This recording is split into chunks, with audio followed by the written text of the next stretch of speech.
Assalamualaikum warahmatullahi wabarakatuh. Perkenalkan, nama saya Muhammad Irfan Rizkullah Dabam. Saya di sini akan menampilkan hasil karya berupa video yang menunjukkan karya desain arsitektur 6 saya selama 1 semester ini. Bangunan ini memiliki nama Ngauru yang berasal dari kata ngeduk dan kauru yang berasal dari bahasa Jawa. Bahasa ini memiliki arti menggali ilmu. Bangunan ini memiliki 3 fungsi utama, yaitu City Park, Activity Hub, Library, dan UMKM Food Hall terpadu.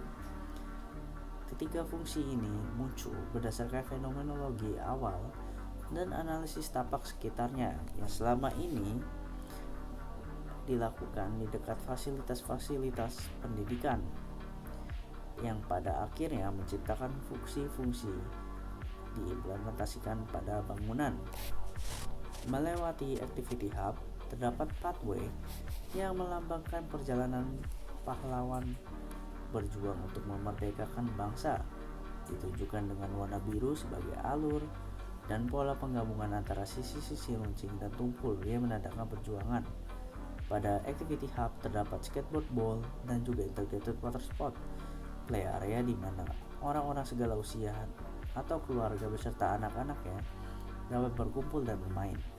Melewati parkiran, bangunan ini terdapat area parkir yang menampung 150 motor dan kurang lebih 50 parkir mobil pribadi dan umum. Berkunjung ke City Park, pengunjung disambut dengan fungsi City Park sebagai connection antara bangunan dengan alam yang akan menjadi sebuah viewpoint dengan jembatan layang.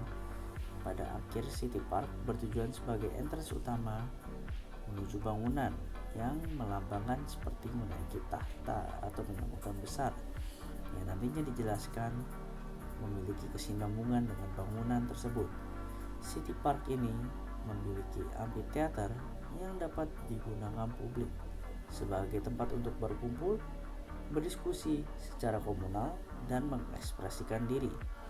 Melewati jembatan, pengunjung akan disambut dengan social ramp yang menjadi pusat bangunan, di mana pengunjung dapat menghampiri berbagai macam fungsi bangunan dengan beberapa langkah saja.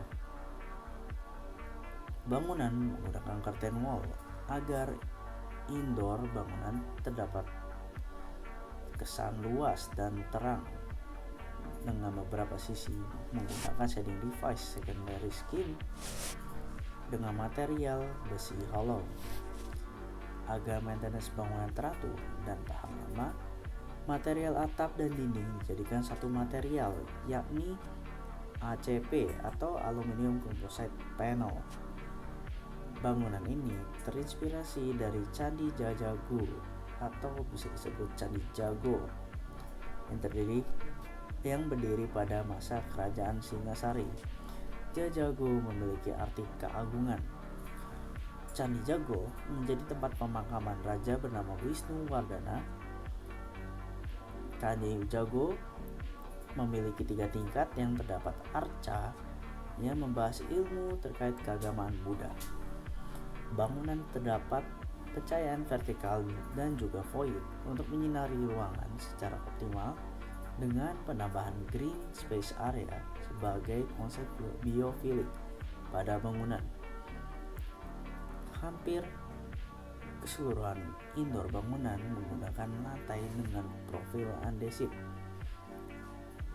Pada bangunan underground akan dijadikan tempat UMKM dan food hall area yang bertujuan untuk memperkenalkan berbagai macam makanan dan budaya khas Malang dengan multi-purpose underground yang dapat dijadikan event-event tertentu, salah satunya art gallery dan museum berjalan. Tak hanya itu, memasuki lantai pertama, pengunjung dapat menghampiri perpustakaan. Pengunjung akan disambut dengan pengurus perpustakaan desk khusus untuk peminjaman buku, pengambilan buku, dan penitipan barang. Pengunjung dapat membawa buku ke area green space pada sisi timur atau menuju social ramp. Perpustakaan memiliki tema kontemporer dengan bagian tengah perpustakaan mendapatkan cahaya secara vertikal dengan pemecah berupa shading device yang merupakan material kayu jati Belanda. Dengan penggunaan shading device, pembaca dapat membaca buku dengan pencahayaan yang nyaman. Pada lantai pertama, tidak hanya perpustakaan, bangunan memiliki fungsi-fungsi publik lainnya, seperti coworking space, art class, dan meeting room. Dengan fungsi pada lantai kedua, terdapat multipurpose space dan perpustakaan lantai 2. Sekian narasi dari saya. Wassalamualaikum warahmatullahi wabarakatuh.